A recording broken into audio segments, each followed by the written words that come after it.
Good morning. Dito na pala ako sa bus stop. Nagsintay ng bus. Patrabaho na ako. Dito meron siyang waiting area. Kung uulan man, pwede ka dito pasilong. Ulan at saka mainit.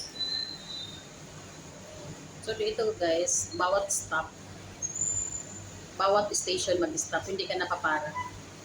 Maghintay ka na lang. At saka hindi ka tulad sa Pilipinas na para nandito na kami, baba na kami, hindi. Dito sa ibang bansa, maghintay ka. Bawat station, mag-stop.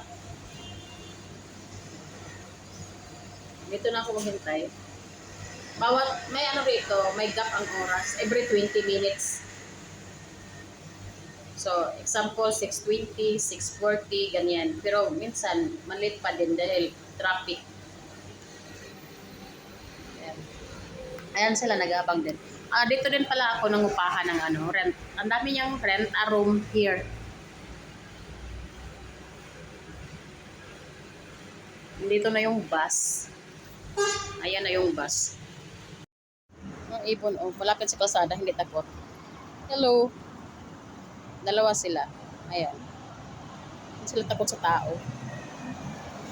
Ayan sila dalawa. Hello. Good morning. Hindi sila takot sa tao. Hindi katulad ng ibang. Sa atin pa to, tinirador na.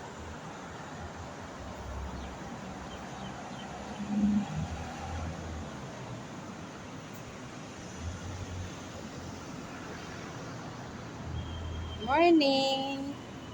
Good morning. And then sila lumipad nun. Dito ako sa kabila. Ayan. Parang nagkalapati.